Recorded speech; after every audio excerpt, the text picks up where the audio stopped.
Demonyo. Pinatay. Laglag ang demonyo. Pinatay ang demonyo ng manggagamot, no? Ito, pag-usapan natin yung katotohanan po dyan. Tara, pag-usapan natin kung paano namatay ang demonyo. Tara, let's go.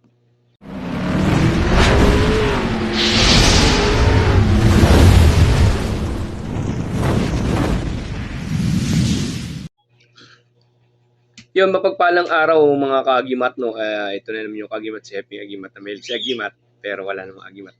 Nasa puso ang tunay ni Agimat. Pag-uusapan natin mga kaagimat, yung pagpatay sa demonyo, no? Ito kasi may nagtanong po kasi, no? Oo, yung mga may orasyon sila ng pagpatay sa demonyo, mga ganito. No, pag-usapan natin kung paano ba nila napatay yung demonyo, no? Ito ba may katotohanan o wala talaga, no? No, bebase tayo sa mga aral po dito sa lihim na karunungan, no? Okay? Marami tayong mga napapanood at naririnig na sinasabi nila, pinatay ko 10 demonyo, 8 demonyo, 5 demonyo, pinatay ko lahat. No, dami nilang pinatay na demonyo, no? Yun, nakalaban ni San Miguel din ng demonyo, di ba? Si Lucifer, nakalaban din ni San Miguel. Tapos, dito, yung sa kay San Miguel, bigyan natin idea, no? Pati yung sa mga, ito kasi napag-usapan namin, yung mga sa medal daw, bigyan muna kayo ng idea din pati dito sa kay San Miguel. Para dagdag idea din po, dagdag ka naman. Mag-iingat po tayo. Kasi maraming lumalabas ngayon na iba't ibang imahe na walang basihan sa aklat po ng karunungan, no? Kaya mag-iingat tayo. Yung mga imahe po na ginagawa din pala, yan, natanong ko na rin sa ibang kakailangan natin, yung po ay gawa din pala ng demonyo. Kumbaga, kaliwa siya. Gumagawa silang imahe para malito yung tao. Kagaya ng mga,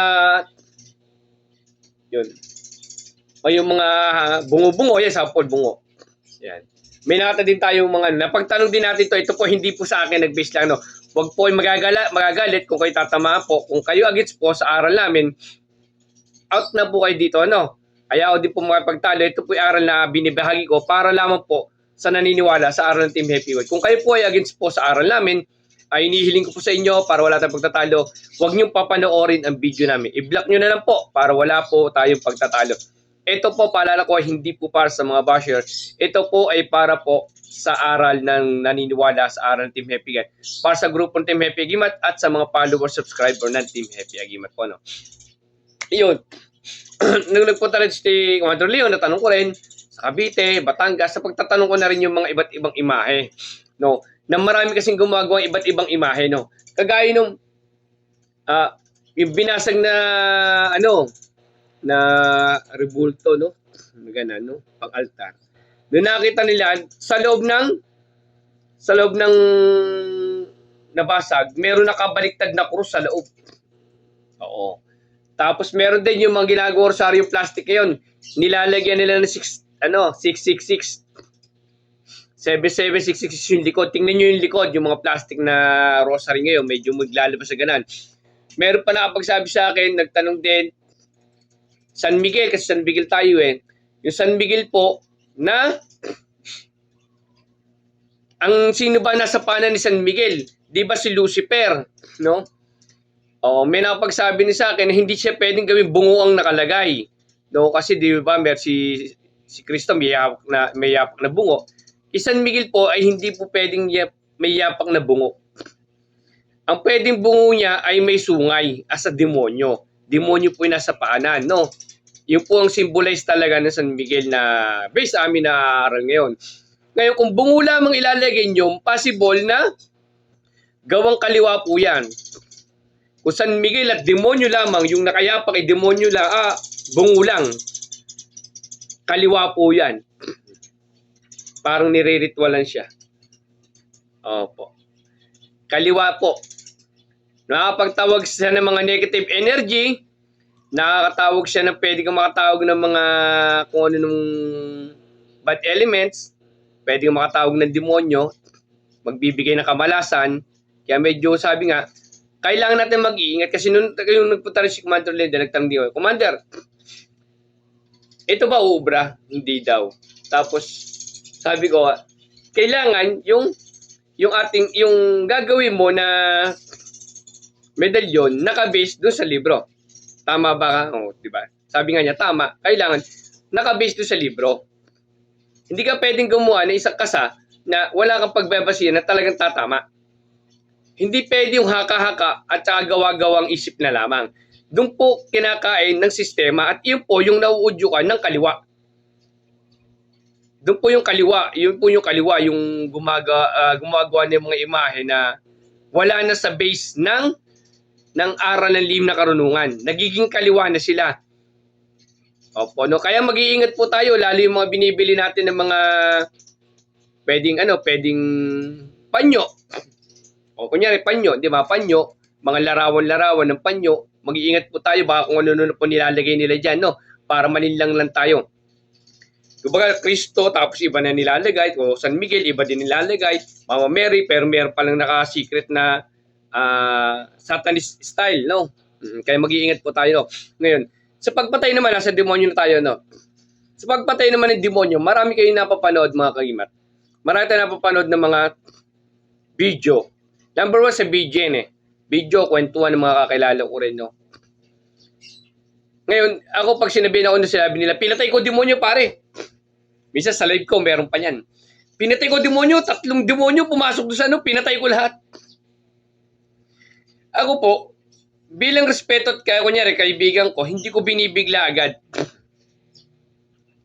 Pag binigla ko, tol, paano mo napatay yung demonyo? Mapapahiya siya, lalo pag pumasok sa live ko. Minsan meron ganang live ko. Hepe, pinatay ko yung demonyo, 3, 4, 5.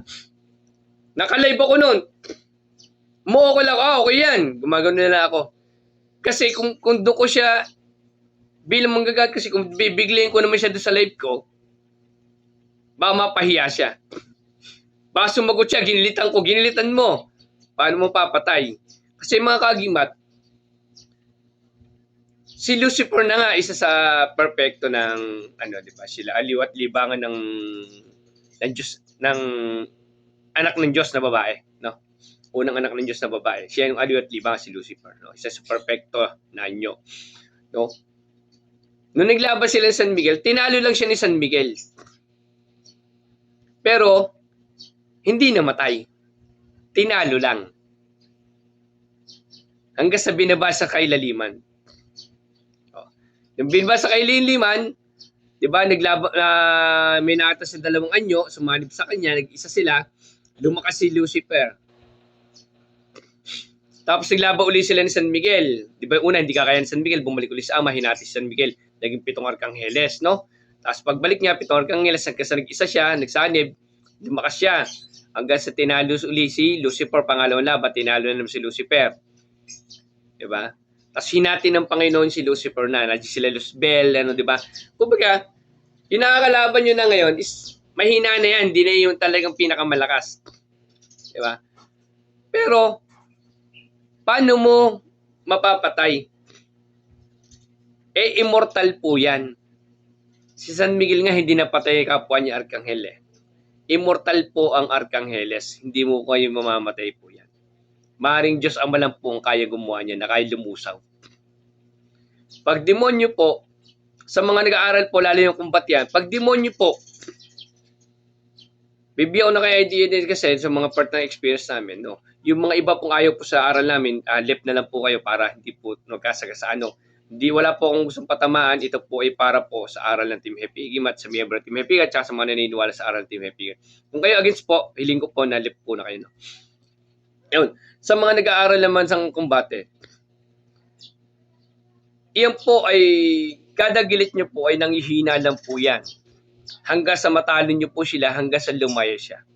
Paano laban ni San Miguel tsaka ni Lucifer?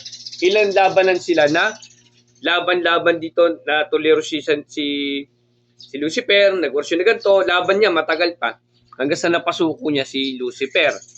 Ganun din po ang labanan sa kumbate pag demonyo nakakit nyo. Pasusuko nyo lang po sila. Pag sumuko na, tsaka nyo palisin. Pag numalis na po sa katawan ng tao, pagkakasanib, palitan nyo mabuting spirito yung pagiging paglilinis ng puso ng pasyente. Pero ito po, bibigyan ko yung idea mga kagimat, no?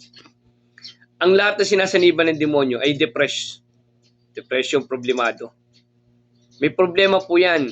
After nyo pong gamutin ang pasyente, tanungin nyo po yung pasyente, may problema po siya. Problema sa family, love life, pera, pagkakautangan. Ganun po, tanungin nyo siya. Kailangan mailabas niya yung kinikimkim niya. Kailangan niya ilabas yung kinikimkim niya para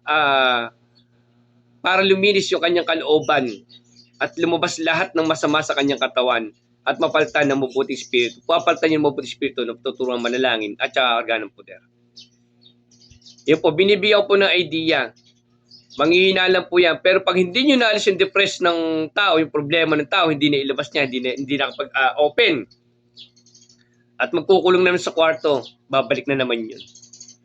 Pero pagka natutunan ng pasyente na lumapit sa Panginoon sa pamamagitan ng panalangin, manami sumasampalataya bagay ng Maria, luwalhati, kahit hindi na po sila maglatin, magdasal lang sila na malinis sa sarili at puso nila. Linisin niyo po yung puso nila.